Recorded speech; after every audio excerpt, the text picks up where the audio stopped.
Well, our guest speakers today are Nathan and Lisa Allen. Nathan is an entrepreneur, builder, and founder of Big Rock Adventure, a thriving outdoor recreation company in Utah that serves thousands of guests each year through whitewater rafting, zipline tours, rock climbing, and rappelling. And I was just down there this summer with my family. We had an awesome time. If any of you know Logan Hansen, who was a student here, he's worked there for a couple years, right? So Logan was our whitewater rafting tour guide, and it was a lot of fun. So I can't recommend it enough. If you haven't been there, you should go check it out. But in addition to scaling a seasonal operation with over 18 staff, Nathan has expanded into real estate and hospitality ventures, including short-term rentals and long-term housing developments. Nathan combines financial discipline with a love for outdoor adventure and community building. He has experience in business ownership through acquisition, in addition to marketing, branding, operational systems, staffing, and property development. Nathan and his wife, Lisa, who's joining us today, have 2 young boys under 2 years old, Austin and Rhett. They strive as a family to make an impact by treating staff like family. So please welcome Nathan and Lisa Allen.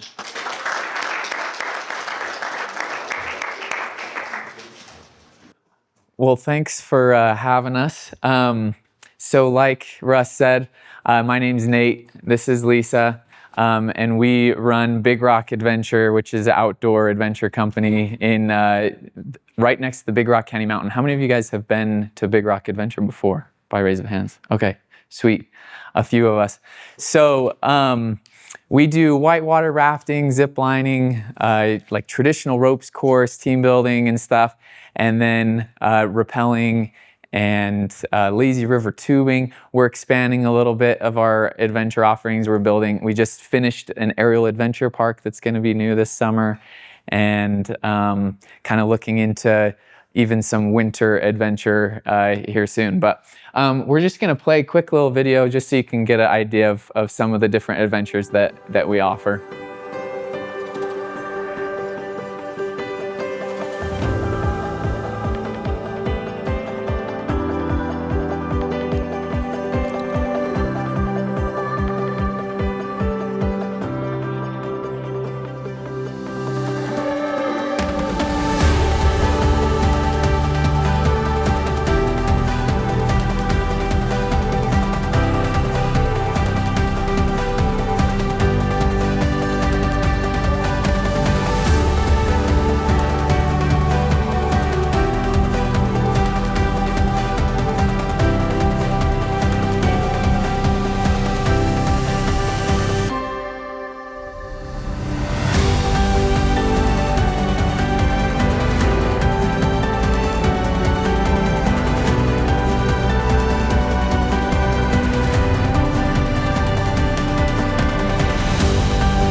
All right, he brought me along, so I had to share about the family just real quick. These are my 2 cute boys. Rhett is 7 months old, and Austin is almost 2. We obviously live in the rafts. We take naps in the rafts. We live there, so it's a lot of fun. And then just our quick family photo. Thanks for letting me brag for a second. Okay, really quick, we're going to do an activity. So a lot of what we do is the whitewater rafting, but a large part of what we do is also ropes course experience, which through that we do experiential learning is what we call it. So obviously experiencing. And so we're going to get into groups of 4 really quick, and we're going to do an activity, and then we'll talk about it after. That's a big part of what we do, is debrief the experience. So get into groups of 4. We didn't plan for the sloped room. So you'll have to come up to the front once you get your group of 4. Then you're going to build a tower in 3 minutes with your shoes. The highest tower gets a cash prize. Okay, it has to start on the ground. Okay, and only the shoes in your group. Rules are clear? All right, quick, get in your groups and come to the front. Your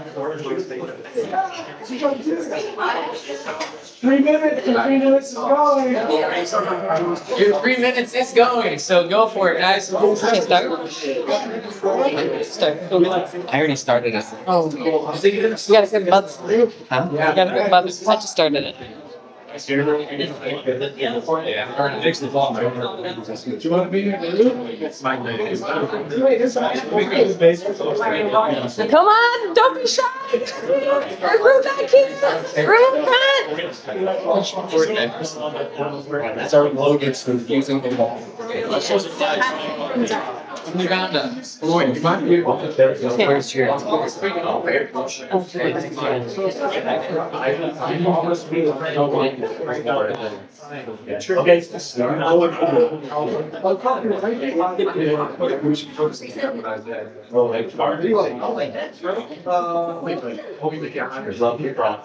right, we're 1 minute in. 2 minutes left.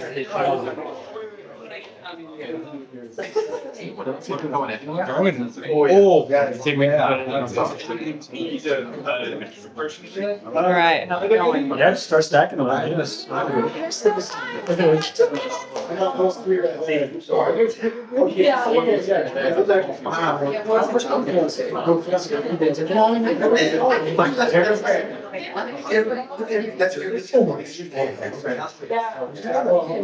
wow. He's got the boots. Boots are tall.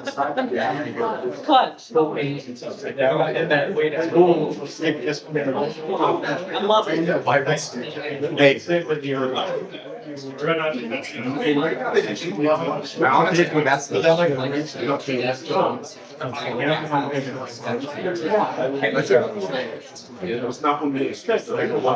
We forgot our measuring tape, so we're just Okay. Oh, are we done in 1 minute? Yeah, we've only got 45 seconds left, guys. 45 seconds. Oh my gosh, don't It's gonna have the effect. It's pretty. How they all sound. So can you reset? 30 seconds. Ready? Leave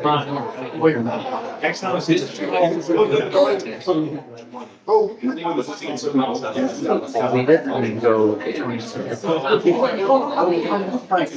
pretty funny. I'm just gonna talk it down. That's not bad. That's pretty good. 15 seconds. 15. 10. All right, 10. Oh, that's like. It was good. 30 seconds. All right, that's time. All right, don't touch your towers. We're gonna come out.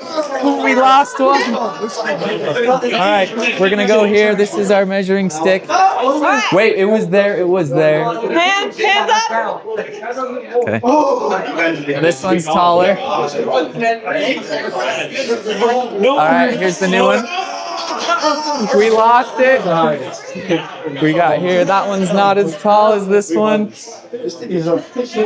Oh, nope. How are we? No hands on them? All right. We got our winner right here, guys. Let's go. All right. You guys can split the cash. It was good. We won one thing. It's 10 each. It smells like food. Nice work, guys. Nice work. Nice work.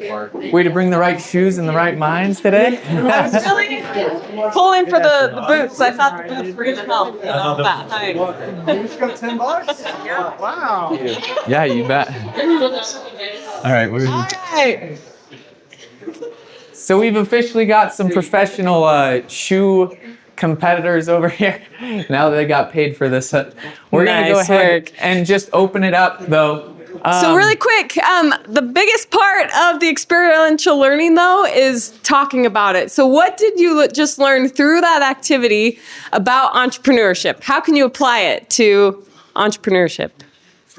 Let's hear your thoughts. Shoes to be better entrepreneurs. Yeah, you gotta apply what you just did into real I life. think it's even remotely possible. You don't think so? Oh, we could go for hours. Let's have your. Like, try different ways to make it better. Okay. So experimenting, trying to find a way that makes what your business is better. I like it. What else we got? We'll take a couple more hands, and then we'll jump up. Yeah. Fails, take a different approach. Okay, if it fails, take a different approach. One other hand. Anyone else? Yeah. Maybe like working together with like your other partners. So collaborating, using it. One mind is not as powerful as multiple angles on something. Awesome. Yeah. I like it. Oh, excellent points. And we could literally go for hours talking about how a simple activity like this can apply. But the problem solving, all of that applies to how we think as entrepreneurs. So that's one thing kind of, before you move on. Oh, yeah, one go thing ahead. that I thought of just briefly that I think is pretty powerful that I hadn't thought of till we did this activity is I saw a lot of people looking at another tower and seeing a different way to do it or seeing how else it was being done, right?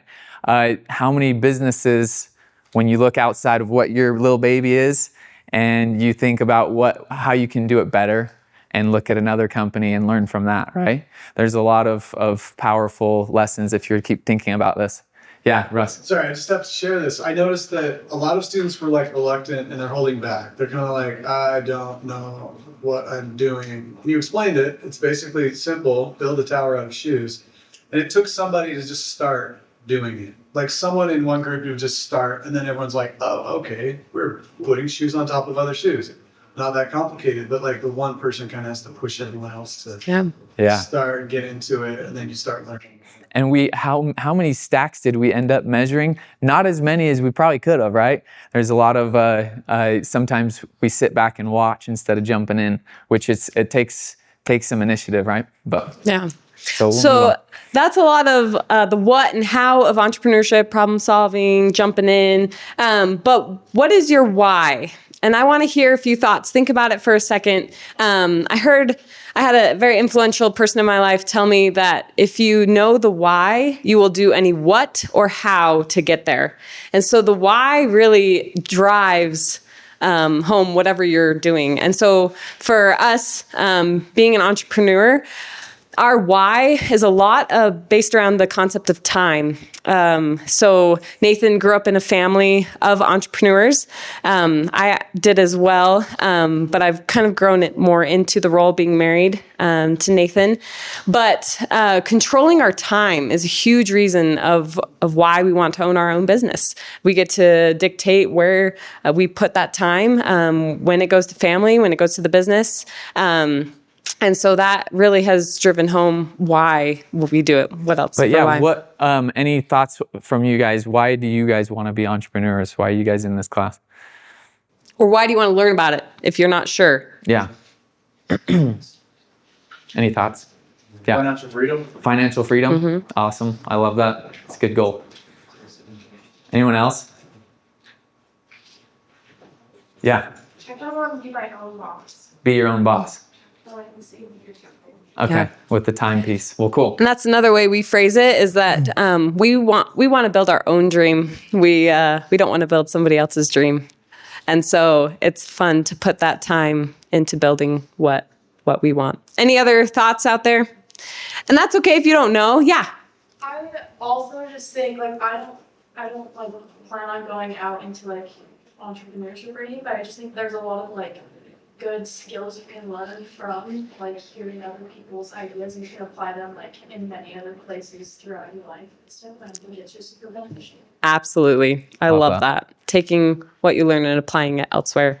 But it's just important to know your why for anything. Again, and if it's not being an entrepreneur, that's fine. But what is the why? Because it will drive home any what or how to get there.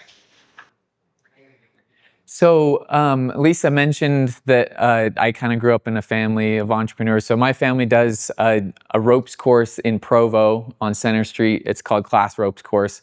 And I grew up traveling with my dad, building ropes courses around the country and at scout camps and a bunch of nonprofits, even down into Mexico. And I grew up debriefing with a lot of business groups and doing just kind of being out of my comfort zone right up front with that entrepreneurial mindset that my dad had. And so I remember thinking from when I was really little. What are some ways that I can, make money, And so here's just like a list of some of the things that Lisa and I did growing up for little businesses. And I'm sure all of you guys probably have something that you did at one point or another, right, to make money. And so each of these things, I feel like I was able to learn something through each iteration and how to grow it. At one point we were even doing at first it was like the firewood was just like out of my front yard, and then we talked to different gas stations, and I was surprised that there were gas stations like right around the corner that didn't sell firewood, that didn't already have a vendor or whatever. And so there was just opportunities as we jumped into things. Lisa's was the lawn care one. I like to brag on her for her lawn care business. Just in May, then she kept all of her money that she made through high school in this lawn care business in an account, and she called it her boat fund. And I'm like, babe, we got to use the boat fund now. So we bought a boat in May with Lisa's lawn care business money, which was really cool. But all this just to say that I feel like my upbringing did cater my experience to wanting to be an entrepreneur. And that was just something that I always had at the forefront of my mind. So when I went to college, I studied at BYU, and I was trying to figure out what avenue I wanted to study, like what my degree would be. And they do have an entrepreneurship degree, and so I thought that was the one I wanted. And I signed up for a class that you guys, basically same class, like an entrepreneurship lecture series. And I loved this class. Just getting to learn from people and hear their story. And I remember talking to one of the entrepreneurs afterwards and saying, hey, like, what would you recommend that I study if I want to be an entrepreneur? And I remember the one guy told me that I should choose a skill set, whether it was finance or marketing. He said either finance or marketing, that's what I would recommend you do. And so I did the prereqs for both of those, and then ended up doing marketing. And it was the perfect fit for me, at least in my entrepreneurial journey. So in February of 2018, this was my sophomore year at BYU, then this business came up for sale, this ropes course. And so being in the ropes course industry already, it was something that I was like, oh, I think this would be a really cool opportunity for me, that I have check a lot of the boxes. The rafting was definitely something that was new, and I had a big learning curve with that, and some of the other pieces of the business, but it was very appealing to me. And so I went ahead and made a visit down to the Big Rock Candy Mountain area to see what the business entailed. And it was pretty basic. Like, I was like, it was basically the launch for the rafting, where they would launch people. And there was a pile of rafts under the snow. There wasn't like any storage for these rafts. The rafts, like, none of them held air. We were like pumping them up in between, in between trips and stuff on our first year. Anyway, it wasn't the most appealing, like it wasn't like glamorous or anything. It was pretty run down. But it had a lot of opportunity in my eyes. That's all I saw was the opportunity. It was like, oh, this could be really cool. Think what we could do with this or with that. And so I started negotiating with the owner. He was really kind of pushing. He wanted a sale quickly because he owns the Big Rock Candy Mountain Resort, which is lodging and stuff right next to our adventure company. And so he needed someone that was going to come in, that would be able to run this business right off the bat, so that the people that stayed at the resort had something to do. And so I met with this gentleman, the owner, and I was like, I could have him over at my apartment. My parents live in Provo, so I decided to have a meeting and have him come to my parents' house. And we have this piano room just inside our front door, and my mom has a really nice armchair in the piano room, and I had him sit there, and we were just chatting, talking, and negotiating kind of the terms of the deal. And he was willing to do owner financing, so that's how I was able to finance this. And I would recommend taking that route any day. Like, it is, you kind of have to find the right opportunity, but you would be surprised how many owners of companies are actually willing to take that because they want to see you succeed with it, and so they don't want to just get rid of it. So anyway, he was like willing to work with me on the financing of it. we were kind of getting to a good spot negotiating, and then all of a sudden he was just like, all right, sounds good, like send me an email, I gotta go. He stands up, like shake his hand, and I show him out the door. I turn around, this is hilarious, guys. The seat, my mom's nice cushion, he took a crap right on the seat. This is an older gentleman, so obviously he was getting a little up there in years. But literally, I had to sit there and scrub my mom's armchair after this first meeting. So think about the craziest first encounter with this gentleman. And so, but believe it or not, our friendship and he's been kind of a bit of a mentor for me even since then. Anyway, so I shot him an email. We went and back and forth a couple of times and ended up coming to an agreement. And he gave me 2 weeks, guys. 2 weeks is all, because he had another motivated buyer that he was like confident that would buy. And so in those 2 weeks, I analyzed the financials, did that site visit, and prayed a lot. But I came to the conclusion that this was something that I could make work in between semesters of school and just run it seasonally, like Memorial Day to Labor Day.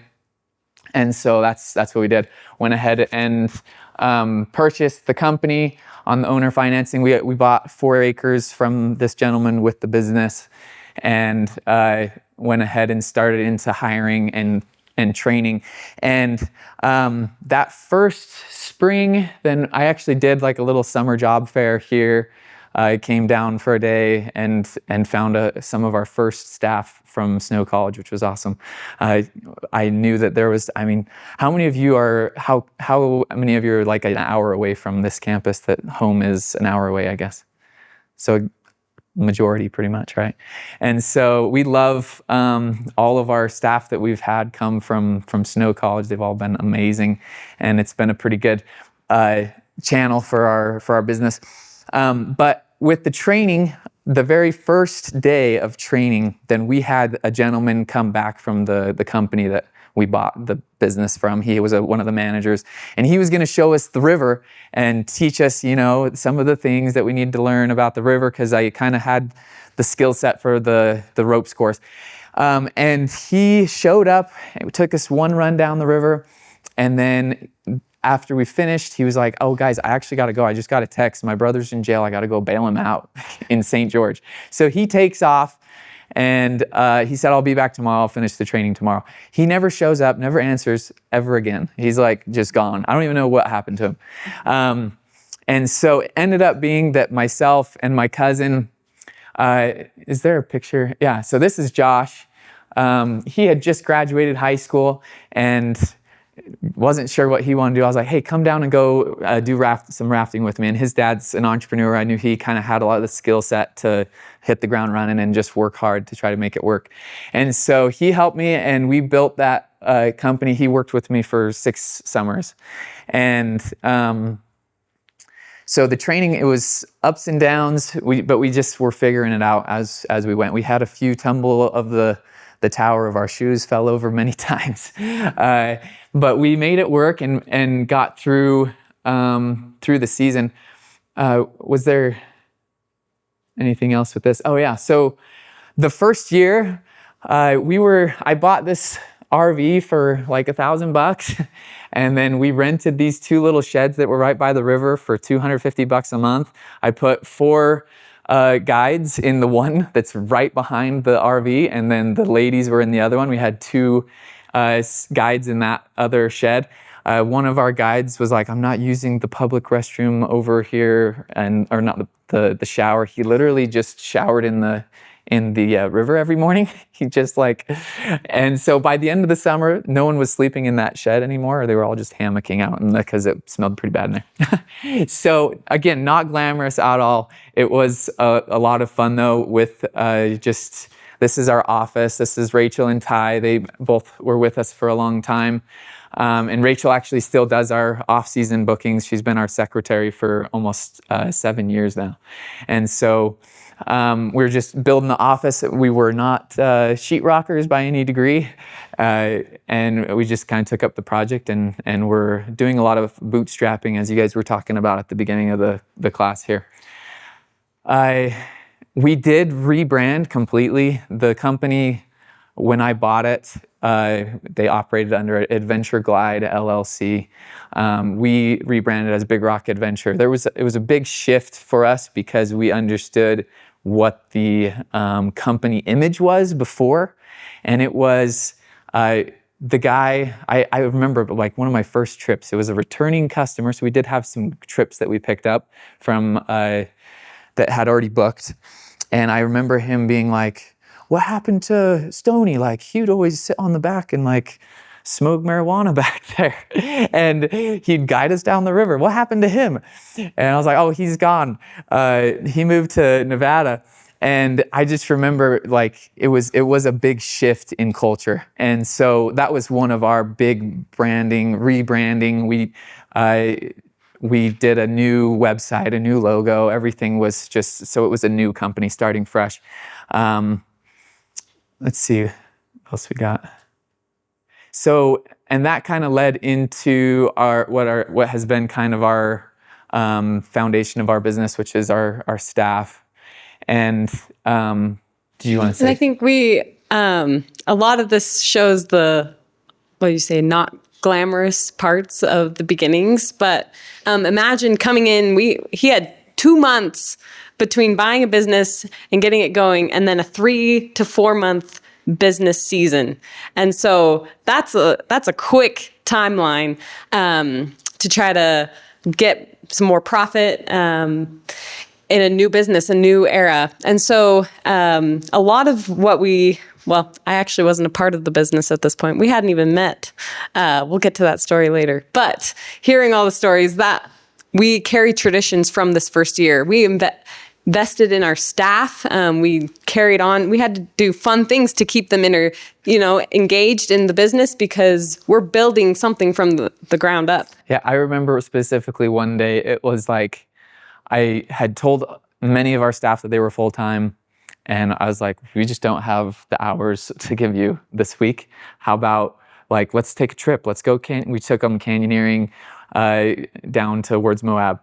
And so we've kind of made, and from that, now we have plenty of hours for everyone. It's more finding extra help to do tours and stuff, but we every year we go and do the big stack of rafts out in the lake. We take them canyoning. We do a retreat every year, and we just have a lot of fun. It's a staff culture, and we've found that our product truly is our staff more than the adventures that we offer.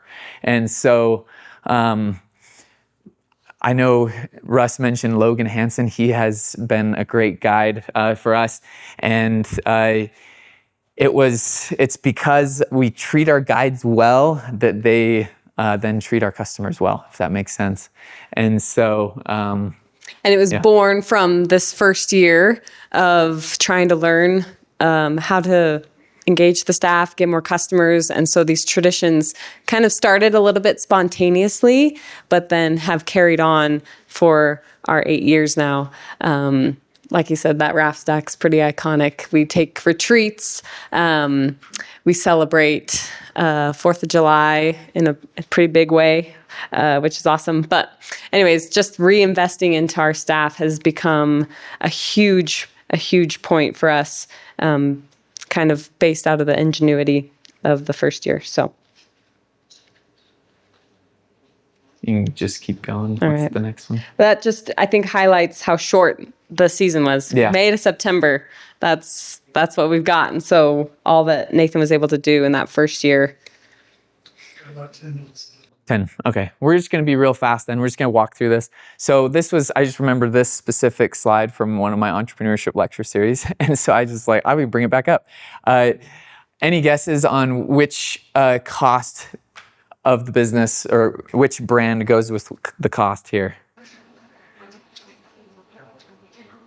Any guess? I have a Shout it out. Shout it out. feeling that it's like going to be a complete trick question. And VP, like, I honestly have to leave if they're already where they're supposed to be. Yeah, there were. Responding. Okay. Oh, Yep. got first VPs was pretty expensive. I was decently close. It was definitely throwing you off. I've never even heard of BP. Yeah, it's a big oil company.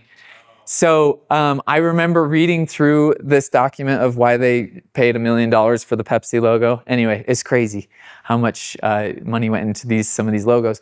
But then there's some big brands that you notice, right, that didn't pay anything for their brand or for their logo, I should say. So we did a lot. Go ahead and go to the next slide. So this is our logo. Nothing, again, my sister's an artist. She just kind of sketched it and I created it in Illustrator with my 10 minutes of training in one of the classes that we did. And then we've made it into stickers and sell them in the store. And that's kind of been our logo ever since. We didn't, have to pay too much for it. Again, kind of the staying lean as a business. You can go ahead and go to the next one since we've got not very much time. Should we have any questions? I think that's the main point we're trying to drive home is how, even though it wasn't glamorous at the beginning, what we were able to put in as sweat equity, reinvesting back in the business, we hardly took home anything to pour it all back into the business to get to where we are today, which has been, quite the, what? Well, yeah, it's just like, I think that first year we didn't hit the same financials that we saw in the business when I bought it. But then since then, in the 8 years, we've tripled, almost quadrupled what they did when we bought it. And so we have grown steadily. We're still a very small business, but we've enjoyed a lot of successes and are expanding every year. I'm doing a little, I'm part of the Goldman Sachs small business program right now. And so we're kind of going back to the drawing board and seeing how we can build our business again and grow it. And so that's why I mentioned doing the winter adventures and stuff. And so it's just exciting. It's a lot of fun opportunities for growth that we see moving forward. But we want to just open up for any questions that you guys might have. We could talk a while more about some of the things that we've done, but we kind of want to just see if you had any questions for us. So, yeah. How did you find out that business was for sale? So in this particular one, it was network. And so I was in the industry already. And so we knew the owner already based on him using our service for inspections. And so we'd been down there and inspected the course before. And so I've found other rafting opportunity in companies, though. We were this close to putting in an offer for a rafting company over in Colorado where Lisa's from.